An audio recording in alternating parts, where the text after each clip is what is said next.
Alors, bonjour, bienvenue dans ma chaîne aujourd'hui. Mon nom c'est Gisèle.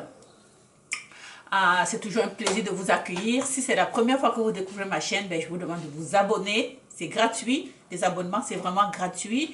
Et puis, partagez la vidéo pendant que ça c'est en train de jouer pour que vos amis aussi participent à la discussion, qu'ils écoutent un peu ce que j'ai dit. Alors, voilà, vraiment. Aujourd'hui, je vais vous parler. Vous savez, il y a un certain temps, il y a quelques mois, en fait, on avait parlé de l'IEP, l'IMAL, cette compagnie qui avait arnaqué des milliers d'Africains, que ce soit en Afrique que dans la diaspora. Alors, je sais qu'il y avait des groupes qui disaient ce n'est pas vrai. Il y avait des groupes de gens qui s'insurgeaient contre ceux qui dénonçaient la arnaque parce que les gens avaient investi et du jour au lendemain, ils ont perdu l'argent. Donc, je recommencerai puis là-dessus. Ce que je vais vous dire aujourd'hui, en date d'aujourd'hui, aujourd'hui nous sommes le 27 mai 2022. Et l'IEP Limal a été arrêté, c'est-à-dire Sim, là, le patron de ce groupe, hein, qui a mis en place un système d'arnaque qui nous a tous arnaqués. Hein. Je veux dire, nous à la diaspora, on est des milliers, il y a des milliers de personnes qui se sont fait avoir avec ce monsieur qui nous a fait croire qu'il était en train d'investir dans l'immobilier. Aujourd'hui, en date d'aujourd'hui, on se rend compte de quoi? Première chose, il a été arrêté il y a 2 jours au Cameroun, à l'aéroport, alors qu'il essayait de fuir. Donc, il prenait un vol en destination du Maroc. En fait, le Maroc était un tremplin parce qu'il allait se servir du Maroc pour continuer au Ghana. Parce que c'est le Ghana qui est son fief. C'est là où il a mis beaucoup d'argent, qu'il a investi beaucoup. Alors, donc, on l'a arrêté. Et le lendemain, vous avez vu dans les réseaux sociaux qui disaient qu'il a été libéré. Ça, c'est faux. Il n'est pas libéré. Actuellement, au moment où on se parle, il est à Yaoundé et il est en prison. Donc, il est en prison. Ça se peut qu'il sorte, mais il est en prison. Je suis sûre qu'il va utiliser beaucoup d'argent puisqu'il en a volé des milliards. Donc, pour pouvoir soudoyer les gens et s'enfuir. Mais au moment où on se parle, il est en prison à Yaoundé.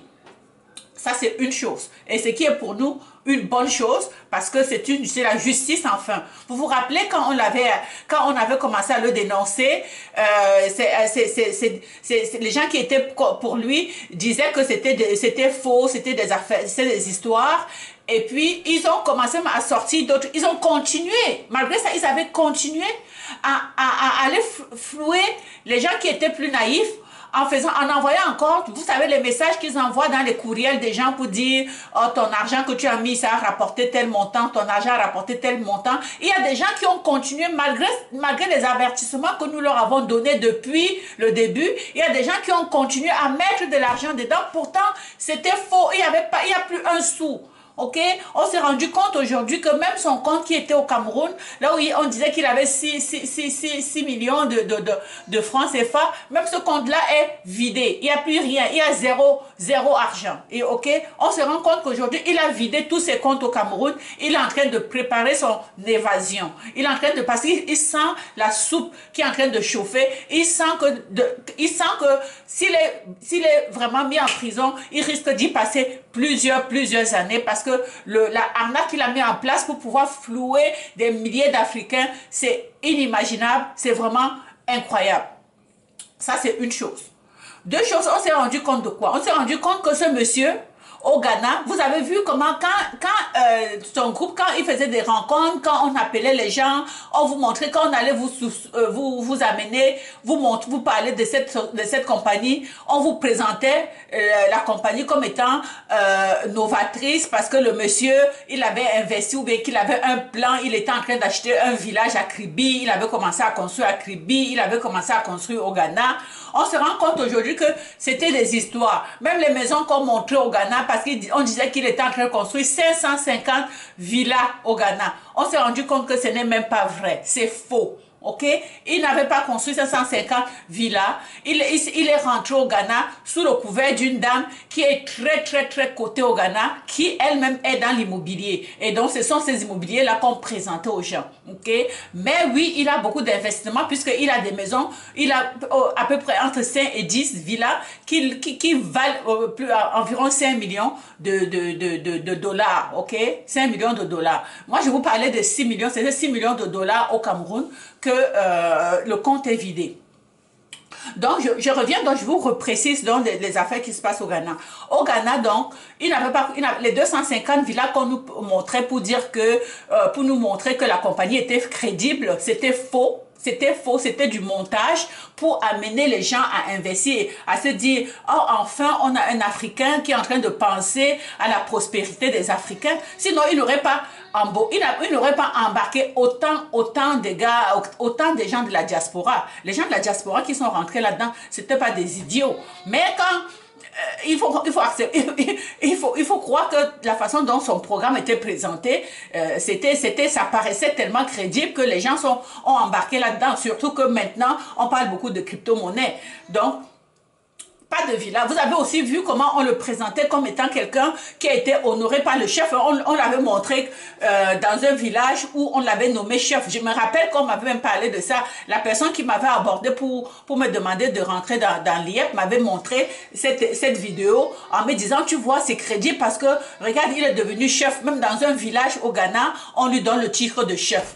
On se rend compte aujourd'hui que ce titre de chef, ce n'est pas un vrai titre de chef, parce que normalement, quand on t'honore chef, si tu es quelqu'un d'honorable, comme un grand chef, il y aura des dignitaires, il y aura les gens de la politique, il y aura les gens de la présidence, il y aura les politiciens autour. C'était juste des petits villageois à qui il avait donné des petites miettes comme ça de 20 000, 30 000 francs pour les soudoyer afin de bien les tromper. Parce que ce sont des pauvres messieurs qui aujourd'hui sont pauvres.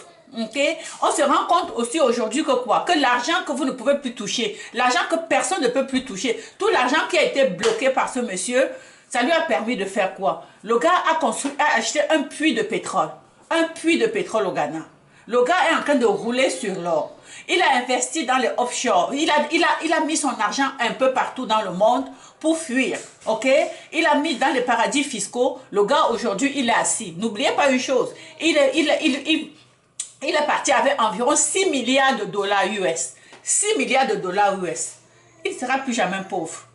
Pendant ce temps, vous qui avez donné tout votre argent, vous êtes en train de faire ça pour remonter la pente. Vous êtes en train de faire ça, comme on dit, de transpirer comme je suis en train de transpirer là, pour pouvoir essayer, même parce qu'il y en a qui ont hypothéqué leur maison. Ok?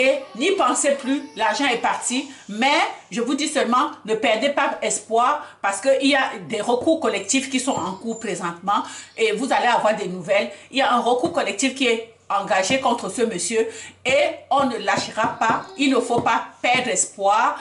On ne peut pas permettre à un individu, un voleur, d'organiser un vol aussi bien orchestré en 2022 et on le laisse couler en douce. Donc, je suis fière quand même du gouvernement camerounais, de l'ordre public du Cameroun, d'avoir au moins osé de l'arrêter parce que je me disais, mais quand est-ce qu'on va l'arrêter? Parce qu'il continuait à sortir, il continuait à faire des apparitions publiques comme si tout ce qu'il avait fait était crédible, comme si tout ce qu'il avait fait était normal.